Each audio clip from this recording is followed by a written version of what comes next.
అండి అందరికీ కూడా శ్రావణ మంగళవారము శుభాకాంక్షలు అండి. అందరూ కూడా చక్కగా పూజ చేసుకోండి. చాలా మంచి రోజు ఈరోజు. ముత్తైదులందరికీ కూడా తాంబూలాలు ఇవ్వండి.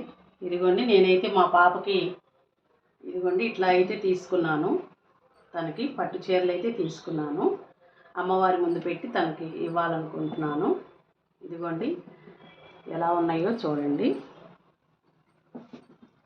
మన ఇంటి ఆడపిల్లకి మనము ఎంత ఇస్తే అంత మనకి కలిసి వస్తుంది అంటారు కదా.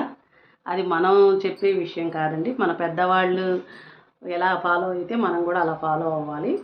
మా పాపకైతే కంచి నుంచి తెచ్చిన పట్టు చీరలు అయితే ఈరోజు మేము పూజ చేయించి బొట్టు పెట్టి ఈ బట్టలు అయితే అమ్మవారి ఆశీస్సులు మా పాపకి ఎప్పుడు ఉండాలని ఆడపిల్లలు ఇంటికి పిలిచి తాంబూలం ఇచ్చి బట్టలు ఇస్తున్నామండి. నా సబ్స్క్రైబర్లు అందరికి కూడా షేర్ చేసుకుంటున్నాను. మీరు కూడా చక్కగా పూజ చేసుకోండి. ఈ నెలంతా కూడా హెల్తీగా ఉండండి. Please subscribe my channel. Thank you for watching.